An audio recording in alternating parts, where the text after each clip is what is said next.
नमस्कार, कैसे हैं आप सभी? बहुत अच्छे होंगे, है ना? केसेस तो राजस्थान में भी इंक्रीज़ हुए हैं, कुछ एक हरियाणा में भी हैं, कुछ एक अदर स्टेट्स में भी हैं, लेकिन फिर भी लोग सब उलझनों से उलझ कर भी अपनी ज़िंदगी जिए जा रहे हैं। हमें भी जीना है, लड़ना है, संघर्ष करना है, पर हँसते हुए, मुस्कुराते हुए, गम को यहाँ छिपा कर रखना है। अब इसी क्रम में हम आगे बढ़ते हैं, अपनी सफलता की सीढ़ी की ओर चलते हैं, जानते हैं शब्दों के बारे में। देखिए, सबसे पहले नॉकआउट एजुकेशन की तरफ से आप सभी का मैं यहाँ स्वागत करती हूँ, वेलकम करती हूँ और हार्दिक अभिनंदन करती हूँ कि आप बहुत जो भी लोग मेरी वीडियोस को देखते हैं, लाइक करते हैं, व्यू करते हैं या कमेंट भी करते हैं, उन सभी का बहुत-बहुत धन्यवाद। मेरी ओर से भी और मंच की ओर से भी कि कहीं न कहीं कोई तो है जो समझने का, देखने का प्रयास कर रहा है। पर ज़्यादा से ज़्यादा लोगों तक जाए, ये मेरी आशा है। क्योंकि मेरा यहाँ खड़े होने का मकसद 10 लोगों तक मेरी बात नहीं पहुँच पाई तो क्या फ़ायदा? मैं कोशिश करती हूँ, आप भी अपने प्रयास कीजिए। आज हम पढ़ेंगे शब्द के बारे में। शब्द क्या है? वर्णों के मेल की सार्थक ध्वनि, है ना? वर्णों के मेल से बना सार्थक ध्वनि समूह, जिसका प्रयोग वाक्य में विचारों को प्रकट करने के लिए किया जाता है। ठीक है? शब्द और पद, इनके बारे में हम बाद में बात करते हैं। वर्णों के मेल से, इस बात पर गौर फरमाइए, वर्णों के मेल से। तो हम थोड़ा सा वर्ण के बारे में जान लेते हैं। वर्ण क्या है? स्वर और व्यंजन का समूह, जिसे हम वर्णमाला के नाम से जानते हैं। इनकी सारी संख्या कितनी है?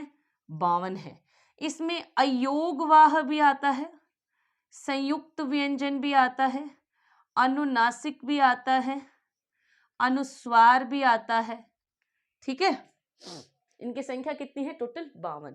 स्वर कौन से हैं? ए, आ, ई, है ना? और व्यंजन क से ग तक। स्वर होते हैं स्वतंत्र, इनको बोलने के लिए किसी की सहायता की आवश्यकता नहीं है। व्यंजन होते हैं स्वरों पर निर्भर, और इन दोनों के मेल से ही क्या बनते हैं? इन दोनों के मेल से ही क्या बनते हैं? शब्द। और उन्हीं शब्दों का हम कहाँ प्रयोग करते हैं? वाक्य में। और वाक्य क्यों बनाते हैं हम? अपने विचारों और भावों को प्रकट करने के लिए। और जो विचार और भाव हम प्रकट करते हैं, वही हमारी क्या कहलाती है? भाषा।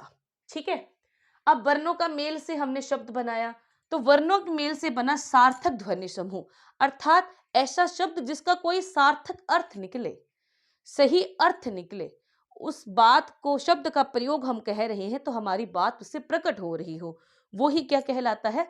शब्द कहलाता है। ठीक है, जिसका प्रयोग हम वाक्य में करेंगे, अर्थात उस शब्द को हम लिंग, वचन, कारक, इनका प्रयोग करके वाक्य बनाएंगे, और उसी वाक्य से क्या है? हमारी पूरी बात दूसरे तक पहुंचेगी, संपूर्ण भाव प्रकट होगा। वो क्या कहलाते हैं? शब्द कहलाते हैं। लेकिन कुछ ऐसे हैं, जानते हैं फिर भी कहते हैं कि शब्द और पद एक ही हैं। हाँ, शब्द और पद एक ही हैं, लेकिन उनमें फिर भी एक विशेष अंतर है। देखो, शब्द क्या है? भाषा की स्वतंत्र इकाई है। जब तक हम उसका प्रयोग वाक्य में नहीं करते, वो अपने आप में पड़ा एक संपूर्ण वर्ड है, जिसका कोई प्रयोग नहीं हुआ है, वह स्वतंत्र है। लेकिन जैसे ही उस शब्द को हम किसी वाक्य में प्रयोग कर देते हैं, किसी भी वाक्य में प्रयोग कर देते हैं, तब वो पद बन जाता है। क्यों? जब किसी शब्द का प्रयोग हम करते हैं, लिंग, वचन, कारक, क्रिया, काल के अनुसार उसमें परिवर्तन होता है, तो वो क्या बन जाता है? पद बन जाता है। जब तक उसका वाक्य में प्रयोग नहीं, वो शब्द है, स्वतंत्र है। लेकिन जब लिंग, वचन, कारक, क्रिया यानी पूरी ग्रामेटिकल फोर्स के साथ जब उस वर्ड का यूज या उस शब्द का प्रयोग हम कोई भी सेंटेंस बनाने में करते हैं या वाक्य बनाने में करते हैं, तो उस वाक्य में प्रयुक्त होकर वो शब्द क्या बन जाता है? पद बन जाता है। पदबंध जब पूरा वाक्य होता है, वो पदबंध कहलाता है। यहां तक आपको समझ में आया होगा? मैं आशा करती हूं अच्छे से समझ में आया होगा, और अच्छे से समझ में आना भी चाहिए। अब देखो, शब्दों की रचना ध्वनियों के संयोग से होती है। शब्दों की रचना किससे होती है? ध्वनियों के संयोग से होती है। और किसी भी शब्द की 4 विशेषता होती है। किसी भी शब्द की क्या होती है? 4 विशेषता होती है। अब पहली विशेषता, शब्दों का प्रयोग भाषा में स्वतंत्र रूप से किया जाता है, अर्थात शब्द भाषा की स्वतंत्र इकाई होती है और उनको हम शब्दकोश में देख सकते हैं। देखो, शब्दकोश का अर्थ क्या हुआ? शब्दकोश का अर्थ हुआ डिक्शनरी। अब देखो, डिक्शनरी में कोई भी वर्ड का हम अर्थ देखने जाते हैं तो वो कोई सेंटेंस में नहीं होता ना, वो बताते हैं ना कि ये लिंग है, ये वचन है, ये कारक है, ये एडजेक्टिव है, ये वो है, ये वो है। तो वो शब्द अपने आप में स्वतंत्र है, तभी तो उसकी अपनी एक परिभाषा है, उसका अपने एक अस्तित्व है कि नहीं? तो शब्द क्या हुए? स्वतंत्र इकाई हुए भाषा की। और इनके इसी के कारण इनके शब्दकोश भी हैं, जिनको हम किसी भी शब्द के बारे में जानना चाहें तो उसको हम शब्दकोश अर्थात डिक्शनरी में देख सकते हैं। दूसरा, शब्द किसी अर्थ की अभिव्यक्ति होता है। अभिव्यक्ति मतलब हर शब्द का अपना एक अर्थ होता है और वह अर्थ हमें कुछ ना कुछ अवश्य बताता है, अभिव्यक्त करता है, अर्थ बताता है। अर्थात केवल अर्थवान और सार्थक शब्द ही भाषा में प्रयोग में आने चाहिए। शब्द क्या होते हैं? वर्णों का समूह, ये तो है ही। जैसे दूर नहीं जाते, मेरा सुनीता नाम ले लेते हैं। अब सुनीता है, यह एक शब्द है, इसका हमने किसी वाक्य में प्रयोग नहीं किया, यह अपने आप में क्या है? स्वतंत्र है। मैं थोड़ा बोर्ड ना इरेज कर लेती हूँ, सफाई कर लूंगी ना, थोड़ा सा अच्छे से समझा पाऊंगी। देखो, ये क्या पढ़ रहे हैं हम? शब्द। शब्द की विशेषता हमने पढ़ी कि वो स्वतंत्र हैं, अर्थवान हैं, वर्णों का समूह है, ये डिक्शनरी भी इनकी होती है, अर्थात शब्दकोश होता है। तो अब मैंने आपको तीसरी इसकी विशेषता बताई थी कि शब्द जो होते हैं वो वर्णों का क्या होते हैं? समूह होते हैं। अब वर्णों का समूह कैसे होते हैं? देखो, वर्ण कितने प्रकार के होते हैं? 2 प्रकार के। कौन कौन से? स्वर और व्यंजन। मैंने लिया एक शब्द सुनीता, अब वो किस प्रकार वर्णों का समूह है? देखो, स जमा उ जमा न जमा ई जमा त जमा आ, इनके संयोग से पूरा शब्द क्या बनता है? सुनीता। समझ में आया ना? तो वर्णों का समूह क्या कहलाता है? शब्द कहलाता है। वर्णों का समूह क्या कहलाता है? शब्द कहलाता है। शब्दों का प्रयोग वाक्य में किया जाता है। हाँ, अब सुनीता 5वीं कक्षा में पढ़ती है ना, हमने कर दिया ना इस शब्द का प्रयोग, तो वो क्या हो गया? मुख्य हो गया, पद बन गया, क्योंकि वो पद ही क्या है? मुख्य है उस वाक्य में, जिसका प्रयोग करके हम अपने विचार दूसरे को प्रकट करेंगे।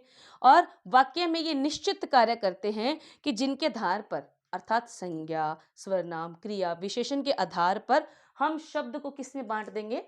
भेदों में बांट देंगे। अब हम बात करेंगे शब्द के भेदों की, लेकिन इससे पहले मैं बता देती हूं, शब्द भी 2 प्रकार के होते हैं, सार्थक और निरर्थक।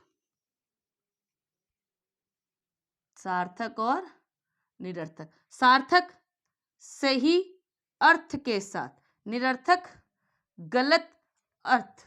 लेकिन कहीं ना कहीं इन निरर्थक शब्दों का प्रयोग हम कर ही लेते हैं, कई बार हमारी बोलचाल में आ जाते हैं।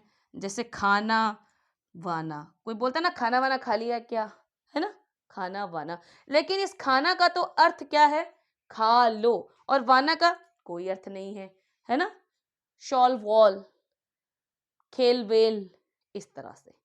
सार्थक शब्द ही शब्द की सही मात्रा को हम जानते हैं, समझते हैं, पढ़ते हैं, देखते हैं। अब हम शब्दों को कितने भेगों में बांट देंगे? 4 भेदों में बांट देंगे, अर्थात शब्दों का वर्गीकरण हम करेंगे।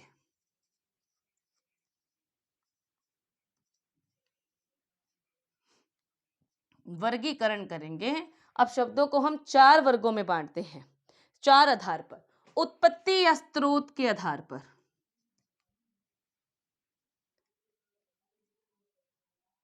उत्पत्ति या स्रोत के आधार पर। समझ में आया? उत्पत्ति मतलब बनना, बनाना। व्युत्पत्ति के आधार पर, व्युत्पत्ति या उत्पत्ति या स्रोत के आधार पर, व्युत्पत्ति या रचना के आधार पर।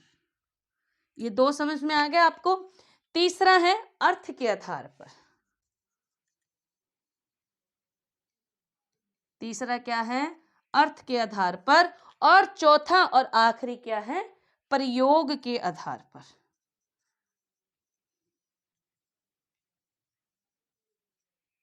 समझ में आ गया? 4 भागों में हमने बांटा है, पहले शब्द का उत्पन्न होना या उसके उत्पन्न होने का स्रोत, फिर उसकी उत्पत्ति तो हुई है पर रचना कैसे, फिर उसका अर्थ क्या है, फिर प्रयोग क्या है, इनके आधार पर। ठीक है, अभी हम पहला हिस्सा पढ़ेंगे, उत्पत्ति या स्रोत के आधार पर शब्द के भेद या शब्द क्या है।